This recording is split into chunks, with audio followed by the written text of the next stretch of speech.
Assalamualaikum warahmatullahi wabarakatuh. Perkenalkan, nama saya Sita Putri Nurul Azizah, NIM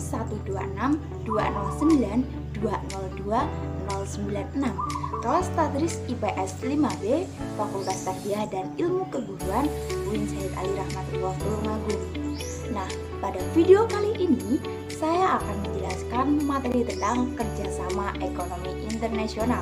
Materi kelas 11 semester 2. Nah, pada bab kerjasama ekonomi internasional ini, kita akan membahas mengenai pengertian kerjasama ekonomi internasional, manfaat, tujuan, bentuk-bentuk, dan lembaga-lembaga kerjasama ekonomi internasional. Coba kamu perhatikan barang-barang di sekitarmu. Ada televisi, motor, kulkas, atau bahkan handphone dan laptop yang kamu gunakan saat ini. Apakah barang-barang tersebut dari Indonesia? Tentu tidak. Ada yang dari Jepang, Amerika, bahkan Cina, bukan? Yap, barang tersebut bisa berada di rumah kamu karena adanya kerjasama ekonomi dengan negara lain. Waktu kamu menonton televisi, ada berita yang menyebutkan bahwa terjadi kerjasama antara Indonesia dengan Korea Selatan dalam penanganan pandemi. Nah, kerjasama ekonomi internasional itu hubungan saling membantu dan mendukung di bidang ekonomi yang dilakukan oleh suatu negara dengan negara lainnya untuk memperlancar proses pembangunan di negara masing-masing. Sebelumnya, kamu sudah tahu atau belum apa kerjasama ekonomi internasional dan manfaatnya? Kalau belum tahu, ayo aku tunjukkan. Kerjasama ekonomi internasional ini memiliki dampak yang sangat penting bagi kemajuan negara. Ibaratnya nih, jika negara kita menutup diri dari kerjasama ini, mungkin kamu tidak bisa memegang handphone atau laptopmu saat ini untuk menonton video, bukan? Seperti yang kamu tahu, dengan saling bekerja sama antar negara dapat menciptakan iklim kerjasama ekonomi internasional. Nah, dengan begitu, dapat mempercepat pertumbuhan dan kestabilan ekonomi negara tersebut. Manfaat kerjasama ekonomi internasional tidak hanya sebatas itu saja loh. Ternyata ada manfaat lainnya, seperti kegiatan ekspor yang dilakukan negara kita. Indonesia menjadi negara pemasok sumber-sumber bahan baku bagi negara-negara yang memiliki keterbatasan sumber daya alam. Dari kegiatan tersebut dapat meningkatkan pendapatan negara. Kamu mungkin sudah tahu, selain kegiatan ekspor, Indonesia juga melakukan kegiatan impor. Tujuannya untuk memenuhi permintaan dalam negeri. Dari kegiatan itulah, negara kita bisa menjaga kestabilan harga dalam negeri. Kemudian saat ada pengusaha asing berinvestasi di Indonesia dan mendirikan pabrik, mereka pasti membutuhkan tenaga kerja. Peluang inilah yang akan membuat banyaknya ketersediaan lapangan kerja. Saat melakukan pembangunan nasional, Indonesia meminjam dana dari Bank Dunia. Dengan pinjaman tersebut, Indonesia mampu mempercepat pembangunan nasional. Kamu terbayang tidak? Bagaimana jika saat ini Indonesia belum mengenal teknologi, padahal zaman sudah serba teknologi? Dengan masuknya teknologi itu menjadi kesempatan kita untuk mempelajari dan menguasainya. Terlebih lagi jika kita mengembangkan lebih jauh tentang teknologi. Kondisi ini akan menciptakan para ahli di bidang teknologi. Wah, banyak sekali kerjasama ekonomi internasional itu ya. Selanjutnya, kita akan membahas mengenai tujuan dari kerjasama ekonomi internasional. Memenuhi kebutuhan dalam negeri akan barang atau jasa. 2. Memperluas pasar hasil produksi barang atau jasa. 3. Mendorong peningkatan produktivitas hasil produksi. 4.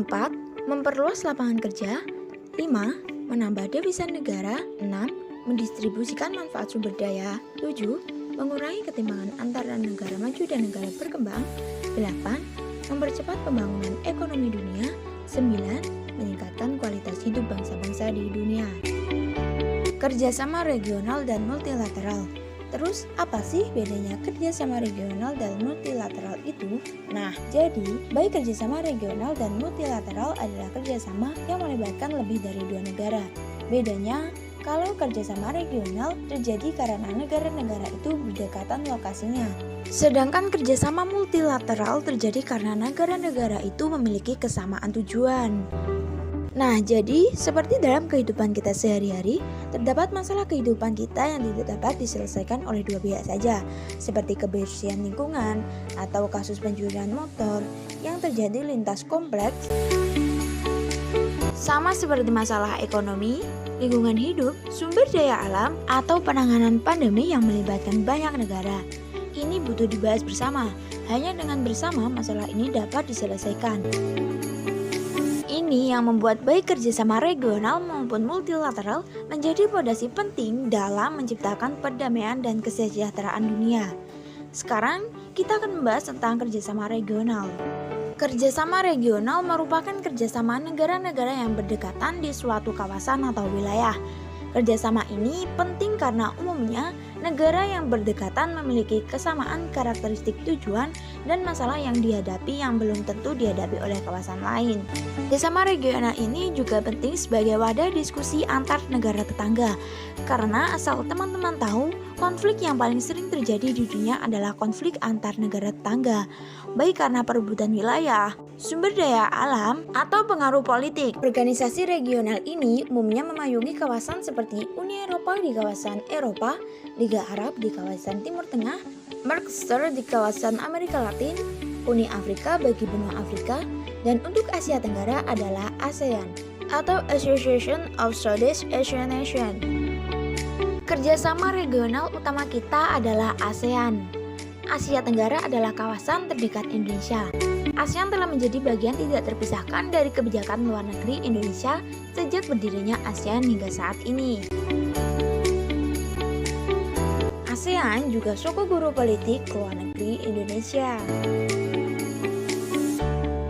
Ke sebelah barat, di kawasan Samudra Hindia, Indonesia tergabung dalam Indian Ocean Dream Association atau IORA.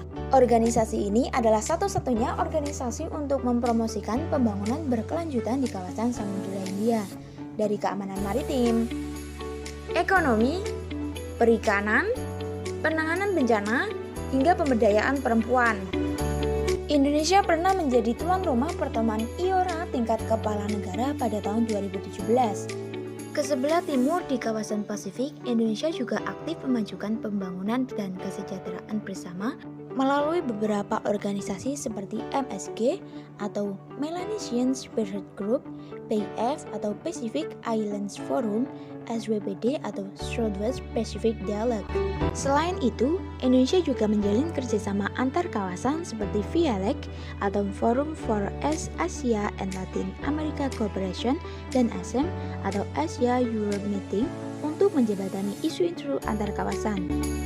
Kerjasama antar kawasan ini juga ada yang terbentuk untuk membahas isu dalam bidang tertentu, seperti CTICFF atau The Coral Triangle Institution on Coral Reef, Fisheries and Food Security yang fokus kepada kerjasama konservasi dan pengelolaan sumber daya laut di kawasan segitiga terumbu karang, atau APEC, Asia Pacific Economic Cooperation, untuk mendorong pertumbuhan ekonomi dan meningkatkan kesejahteraan di kawasan Asia Pasifik.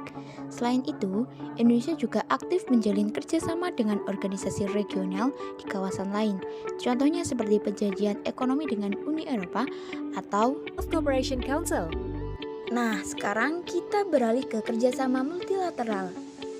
Berbeda dengan kerjasama regional, kerjasama multilateral lebih berfokus kepada isu dan kepentingan global. Negara anggota tidak harus berdekatan secara geografis untuk bekerja sama, asalkan sama-sama warga dunia bisa kok. Biasanya isu-isu yang dibahas dalam kerjasama multilateral adalah hal-hal yang sifatnya mengglobal, seperti isu keamanan dan perdamaian dunia, pemanasan global, lingkungan hidup, ekonomi, maupun kesehatan seperti penanganan pandemi COVID-19. Melalui kerjasama multilateral ini, negara-negara memiliki kesempatan untuk mengambil langkah bersama untuk permasalahan yang sama-sama dialami warga dunia. Diplomasi multilateral Indonesia mengusung prinsip inklusivitas dan kesetaraan, bekerja sama, non-intervensi, perdamaian dunia, serta menegakkan dan menghormati tatanan hukum internasional. Hubungan multilateral ini dilakukan Indonesia melalui sejumlah organisasi internasional, yaitu organisasi-organisasi yang dibentuk masyarakat dunia yang memiliki tujuan yang sama. Indonesia saat ini tergabung dalam 200 organisasi internasional loh.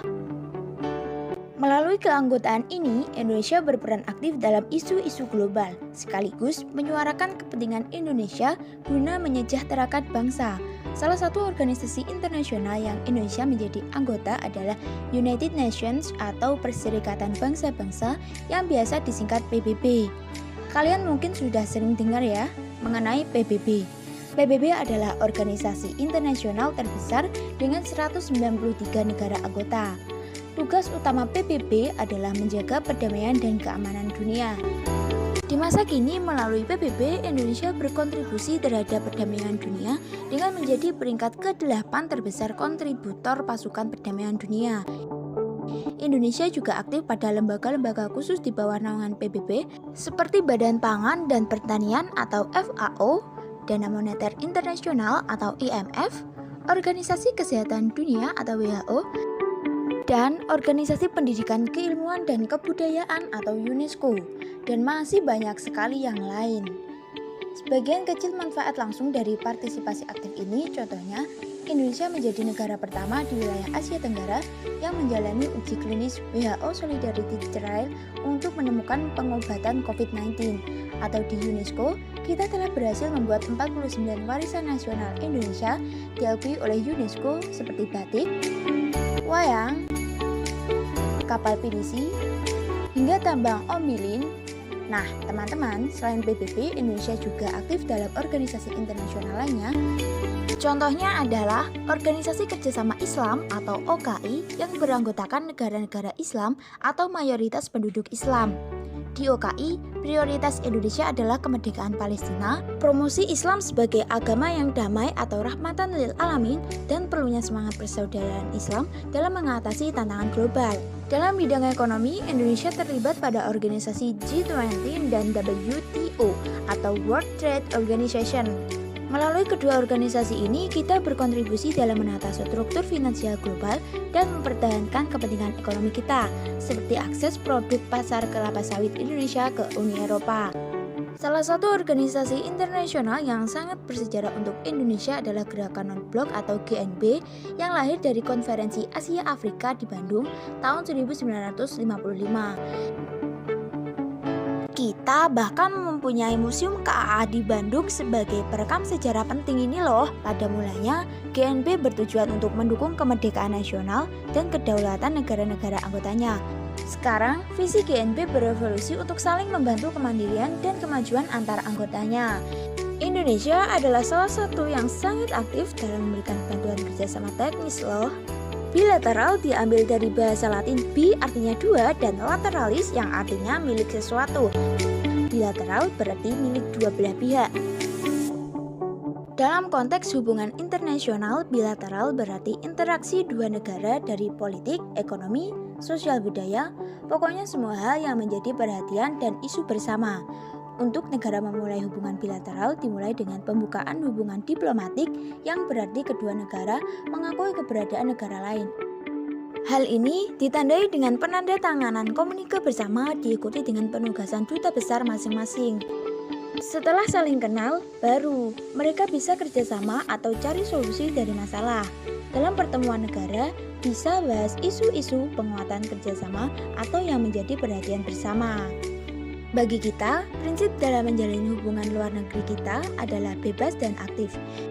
Bebas berarti Indonesia menjalin hubungan dengan negara manapun sesuai kepentingan, tidak memihak tapi melihat dari keuntungan bersama. Sementara aktif berarti terus berkontribusi dalam memperjuangkan perdamaian dan keadilan sosial di dunia. Indonesia saat ini memiliki hubungan diplomatik dengan 196 negara di dunia yang diwakili oleh 131 perwakilan kita di luar negeri. Hubungan pertama kita adalah dengan Mesir sebagai negara pertama yang mengakui kemerdekaan Indonesia pada 22 Maret 1946. Sementara hubungan diplomatik kita yang saat ini terakhir dibuka adalah dengan Kepulauan Cook dan Niue pada 12 Juli 2019. Di Kementerian Luar Negeri terdapat dua Direktorat Jenderal atau Dirjen yang menangani hubungan bilateral kita, yaitu Direktorat Jenderal Amerika dan Eropa dan Direktorat Jenderal Asia Pasifik dan Afrika. Kementerian Luar Negeri berkoordinasi dengan pihak terkait di Indonesia dan di kawasannya untuk menerjemahkan hubungan baik kita bekerja sama nyata. Contohnya, menarik investasi, jualan produk Indonesia, promosi budaya, hingga buka peluang kerja. Kalau kamu lihat ada pekerja dan mahasiswa Indonesia di luar negeri, atau ada mie instan atau kopi kita di negara lain, itu karena hubungan bilateral kita yang baik. Ingatkah kalian tentang video viral pesawat jumbo melintasi langit Bali?